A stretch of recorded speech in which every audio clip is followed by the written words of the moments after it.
change that before I post it for you guys, because I think that'll actually help later. Actually, that makes it worse too. No, that makes it better because it's in the denominator. That might be where my problem is. Anyway, the gains that I calculated from this turned out to be crap. They didn't work.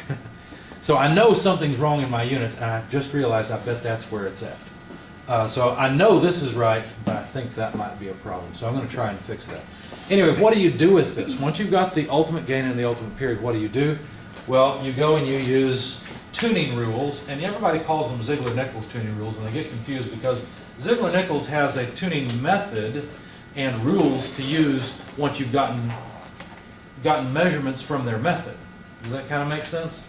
So let me show you. If we go to just Wikipedia, and I always forget Z-I-E-G-L, yeah, Ziegler-Nichols. I always forget how to spell it. They call it the Ziegler-Nichols method. And the Ziegler-Nichols method is actually, or their measurement method, is actually taking the system to the edge of instability, which I'll show you that too in a minute, because I did that as well. But the tuning rules, whichever one you calls them, or the tuning equations, are here. Now, Ziegler-Nichols actually proposed the classic PID, and that's the quarter wave overshoot. But there's also, if you want some overshoot or no overshoot, you notice the gains are more gentle. So the ultimate gain is a gain that you could never use. You could never put that in as the proportional gain. It's too big. So you take a fraction of it, and you notice for no overshoot, a much more gentle response, not as quick, but a more gentle response. You take a lower, only 20% of the ultimate gain. Also, your ultimate period, your integral time and your derivative time are less as well. Okay, actually they're bigger. I got that backwards. These are bigger. They're small. This one at least, the derivative time is smaller in the classic PID because you're dividing by 8, whereas here you're dividing by 3. So where they say TU, that's what I called PU. It's the ultimate period. Why they call it TU, they're saying the ultimate time. Okay, so ultimate time, ultimate period, it's the same thing. So I actually took the ultimate gain and ultimate period that I had, plugged it into the formula for a classic PID, and I got the worst PID controller ever. Okay, so I thought, well, I'm not sure about my units, so I'm going to switch over and I'm going to try Ziegler-Nichols. But now that I've realized what I'm doing wrong, I'll fix that a little bit later. So I wrote some code for Ziegler-Nichols up here. The Ziegler-Nichols idea is pretty straightforward. The idea is set up a PID controller but with proportional only action. So a proportional only controller, not the ID part. So I set up a way to do that up here in my code.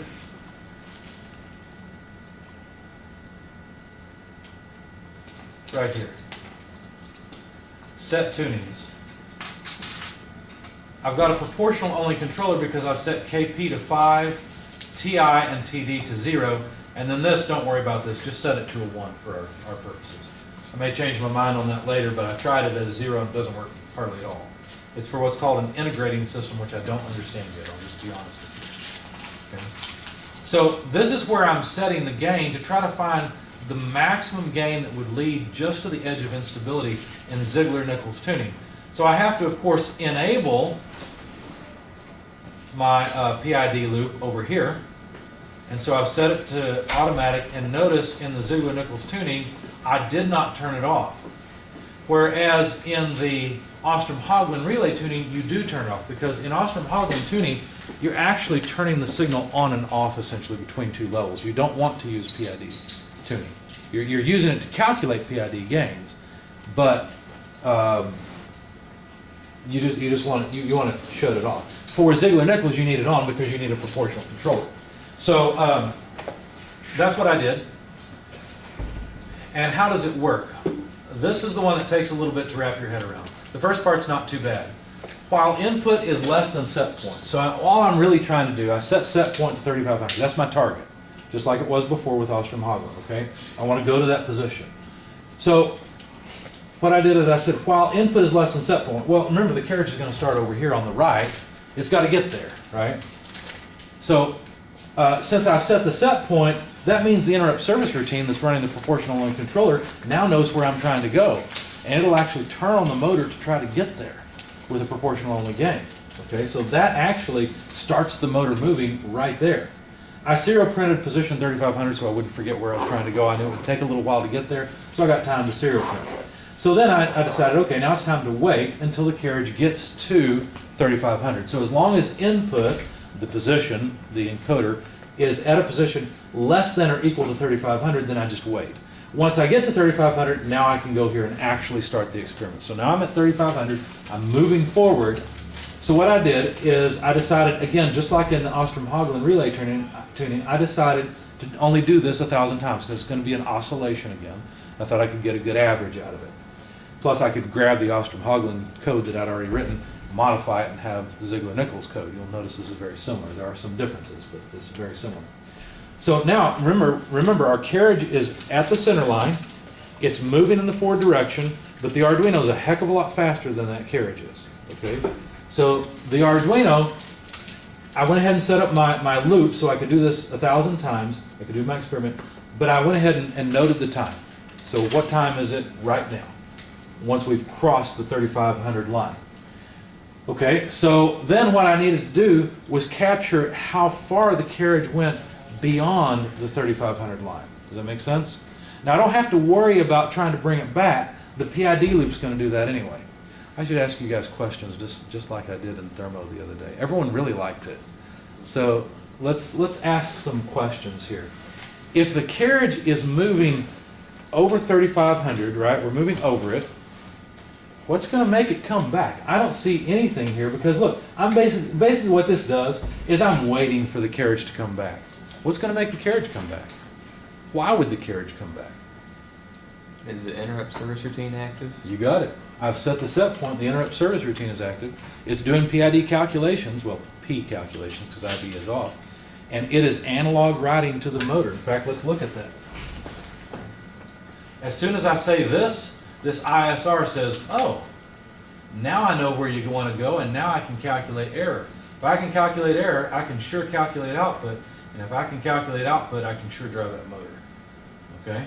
So it's this ISR in the background 1,000 times a second, constantly monitoring and deciding how hard to push the motor in which direction. So I know it's going to come back because that ISR is taking care of it. Very good. Okay, so what I did first is I said, this is just an initialization. You'll understand why it's needed in the loop. Remember, the carriage is moving in the positive direction, right? So do you expect input to go up, go down, or stay the same? I'll call on people if no one answers. It's going to go up, right? Because we're moving in the forward direction. Okay, so what I said here is while input less than overshoot input is not true. Now that's kind of confusing, I admit. Let's wrap our heads around it. What am I trying to do? I am trying to detect the maximum position, right? I want to know how far it overshoots. So what I'm doing is I'm constantly, remember it's still moving forward, so I'm constantly in this loop updating overshoot input equal input. So I'm constantly saying, oh, you're here now, you're here, you're here, you're a little farther, you're a little farther, okay? Well, remember, you're farther, okay? And then finally, and then because the Arduino is so fast, I actually wait once I've updated it until input changes again. Because it actually is going very slow from the Arduino's point of view. It has to wait for a while before the next click occurs. The next tick is counted on the encoder.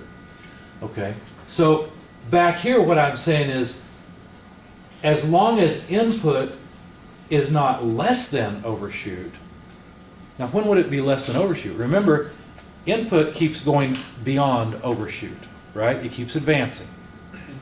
But when it turns around, what's going to happen? It becomes smaller. Input's going to become smaller. And remember, I've remembered where it was, and now input has backed off of that. And since input is now less than overshoot, I want to exit the while loop. And that's what this logic does. Okay, because if input is less than overshoot, that's a true. The inverse of true is false. We exit the while loop. Do you see how that works? So why not make the input greater than overshoot without the not comment? Input's changing very. Yeah, I mean, it seems like it's double negative, whereas you could. Turn it the other way. If input, while input is greater than overshoot, I know why. Because I needed to note the current position. I didn't know how long it would take. And so I set overshoot input equal input. And if the logic was while input is greater than overshoot input, It would never start. It would never start. What I could have done, and would have made more sense, and I'll probably change it, is get rid of that and say greater than or equal to. That would work. Would that work in all cases when I come back around? Yes, because they have to be different when I come back around. So greater than or equal to would make more sense. So that's what I'll do. it was only just for. It's because I your was understanding tired. Within that point in Right, time. right. Okay. And the way I originally set this up, I didn't think to do this. I said while one, and I had an if statement that said if input is less than overshoot input, break out of the while loop. And then I thought, wait a second, I'm in a while loop. I don't need another condition. I've already got a condition in the while loop. So I put it in there with appropriate logic and then left it. But yeah, greater than or equal to would be better there. And it's the same thing here. Here's where we're on the other side of 3500, and we're trying to detect how far down it goes. Okay, so it's kind of opposite logic, you'll notice, not input greater than overshoot input. But I can do the same thing here. I can say input less than or equal to overshoot input. And I'll do that because that'll make the code clearer and more understandable. So that's basically what these two things are doing. And of course, in the background, the ISR is constantly trying to hit that 3500 and can't hit it. It keeps going past it because of inertia, right? So we're going to get constant oscillation, which is the whole goal, right? And the higher the gain is set, the farther it should go, okay? So at some point, you should get to the point where the oscillations don't grow or decay. Now, that didn't work out very well, and I'll explain why here in a moment. But once all this is done, I do the same thing again. The only measurement you try to get in Ziegler Nichols is the ultimate gain from the proportional gain you're typing in yourself and the period, which is measured from the system. Okay? You okay? Yeah. Hand pain? Yeah. I'm trying to think of a question to ask you guys. Do you guys have any questions? How much time have we got on the camera?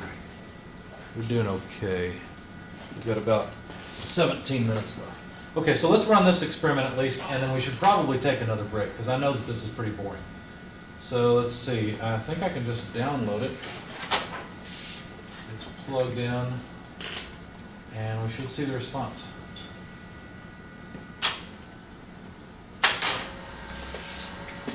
Okay, so right now, if you feel of it, it's vibrating, because it's going back and forth. It's at the approximate center. That's beyond the center position. I don't know how that happened. Probably not. Yeah, you're right. So it's finished the experiment. 1,000 times it went back and forth. It went to one side and then back. Okay, 1,000 times. And what it found is that the ultimate period is about 14,000 microseconds, which is about what we got last time with Ostrom-Hagelin relay tuners. Very good agreement. Usually those two don't agree quite that well. I'll tell you why they're agreeing so well. It's because the gain is not as high as it could be. Notice it's not going any farther. Now, I couldn't get this system to go really far. The best I could do to find the ultimate gain was go up to where I'd set the controller as a proportional only controller and increase the gain here until it made more noise. That was the best that I could do. So let me show the camera what I'm talking about. So I don't think that my method for the Ziegler-Nichols tuning is very good either. But this is in theory how you would do it. So I found that between 7 and 8 was kind of the magic sweet spot between low noise vibration and high noise vibration. So you'll see that here. You'll hear it on the camera. I won't point the camera down really. There's nothing to see. See how it kind of dies down a little bit? But if I put 8 in or 7.5, and for some reason it's moving forward initially. That's why it's at beyond 3,500. I'm pulling it all the way back. But it's moving forward too far, and I don't know why. Right there, we shouldn't be doing that. Okay, so now that's some pretty serious oscillation. And that's about the most oscillation I could get out of it. Now I'm going to let it go even though it's loud, because it's actually performing an experiment. It's going to do this 1,000 times and then give us a measure of the ultimate period. I said it would. It decided not to.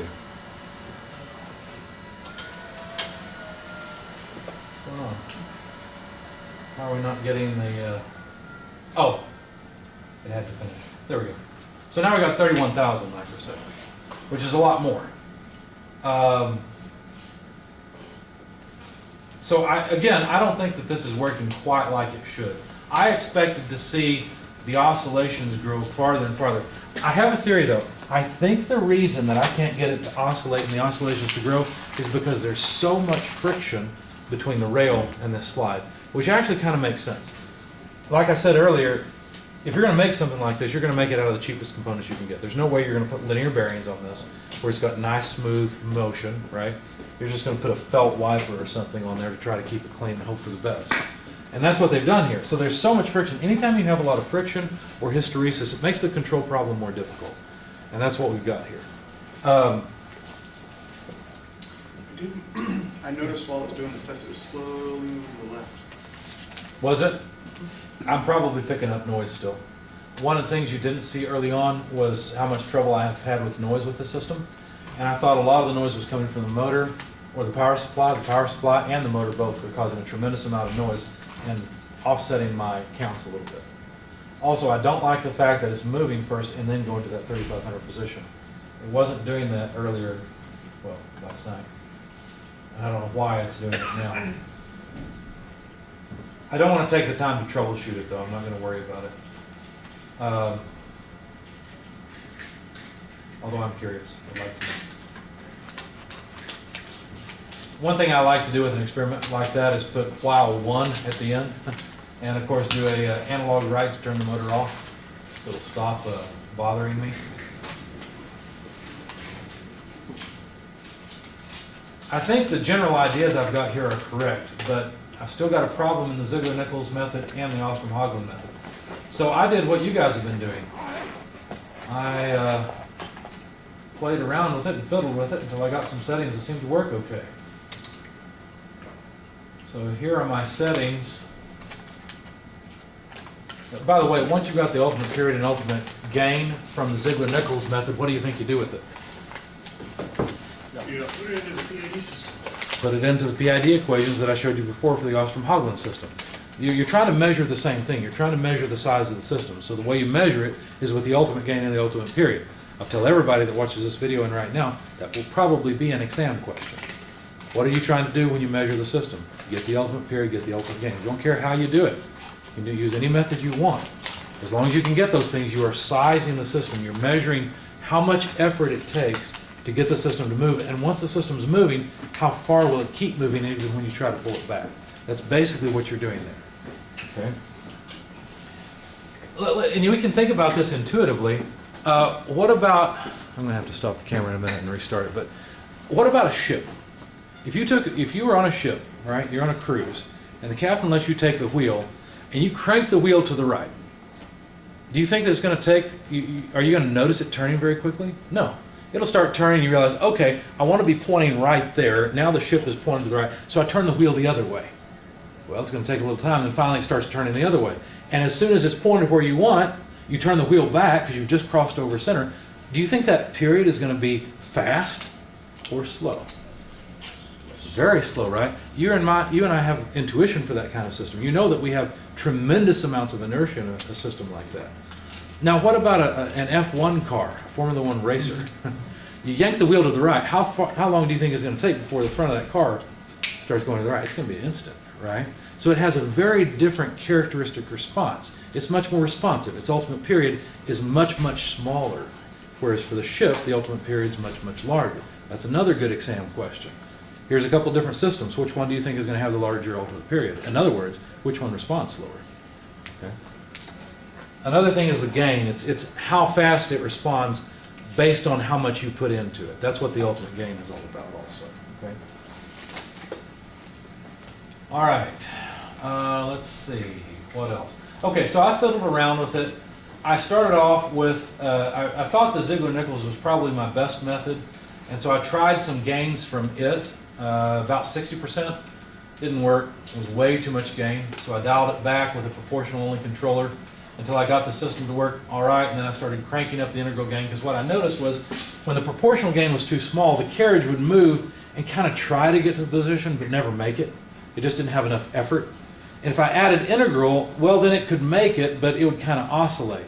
So I cranked up the proportional gain and cranked up the integral gain where it was oscillating, and then I cranked up the derivative gain. If you crank up the derivative gain too far, it'll cause oscillation, but if you add a little bit of it, it'll dampen the system. It's called a lot of people refer to it as the damping term. Because what it'll do is it'll damp out the oscillations from the proportional and the integral terms. Okay, so you can't add too much of it, but you want to crank it up as far as you can without it causing a lot of jittery motion. Okay, because it'll respond to all the noise in the system. And there's noise in the system, not because the encoder necessarily is getting off in counts, which it probably is some, but this is a system that naturally has noise in it, because think about the input. What happens to the input? The input doesn't just increase smoothly, right? It jumps all of a sudden. That's high frequency noise, and this derivative term will actually respond to it. Okay, so anyway, so I set it as a PID controller with the best numbers that I thought, what I thought would work, and I played around with it enough, tried to tune them by hand. And then, where's the rest of the code? So then I could implement a PID loop and move to different set positions. So now it's time to actually do it. Now it's time to implement the PID loop and make it happen. Let's see, I've got some serial prints there so we can see how far it's going. It's doing the same thing. This may not work. It's moving too far initially. I don't know why it's doing that. There's something I'm missing. But now this is actually a PID loop controlling position, and all I'm doing is I'm commanding different, I shouldn't have moved that down quite so soon. I'm commanding different set points. I wanted 1500, 3500, and then 5500. Now this is too far because for some reason, just like last time, it's moving too far at the beginning. I'll try to fix that. The noise you hear is some kind of ink system or something that it's hitting. It's not actually hitting the end, it's actually really, really close, but not quite hitting it. And if you look at the motion, the positioning, it's not as good as the on-off control that I had earlier. But this is something we can use with the path planner so that we can control the velocity. Okay, so we can control the velocity profile. So if we look at the code quickly, the code is pretty straightforward. All I really need to do is command a set point. I print it out so I know what set point I've commanded. And that's the wrong, that should be 1500. Anyway, so then the next thing is I want to go to the center, and then to the end, and then back to center, and then back to the beginning. It's crashing? Yeah. So it's losing counts because I've still got noise affecting me. I probably need to braid these tighter. Also, I need to not start so far over. This first move, it's moving too far the first move. Well, actually, that's about right.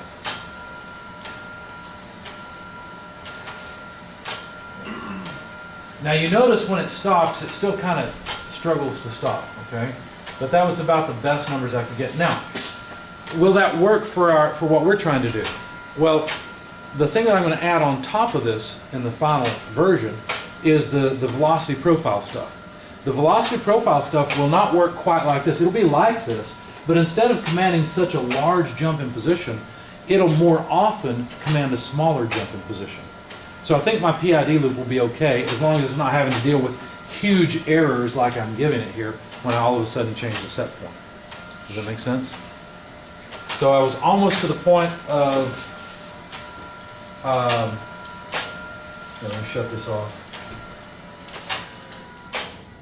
And die. Okay. I was almost to the point of writing the code to basically create an array that has a bunch of time versus position commands that would just be iterated through. And I would generate this array. I'm going to generate this array based on the spread. Did I show you guys the spreadsheet that I made?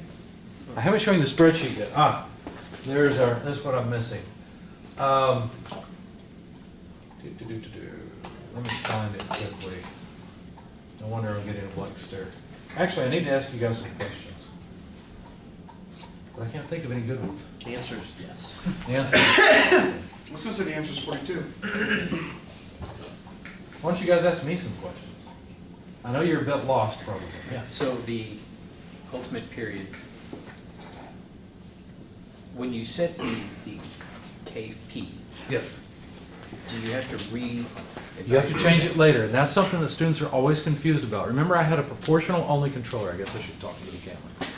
I had a proportional only controller, right? And I kept bumping it up, and I went from 7 to 8, and that's where I got kind of the gain that I thought was right, okay? That's not the gain I'm actually going to use as KP. That is the ultimate gain, and it's used to calculate KP. Even though it's a proportional gain, the way I was using it was as a proportional in the controller, only for the sake of measuring the system, you see? And so then you're supposed to theoretically take, what, 60% of that for the classic PID equation we saw? That was still way too much proportional gain. And so I had to pull it down quite a bit from that. Now, I actually suspect that I may need to bump up my gains. Maybe those gains that I calculated are right. It's just I'm commanding such a large position that I cause oscillation rather than motion. So if I've instead got an array that is commanding close positions more frequently, it might actually work with higher gains. So I'm still waiting to try that. I am out of camera time. So we're going to stop it here and then start in just a bit once I have more time.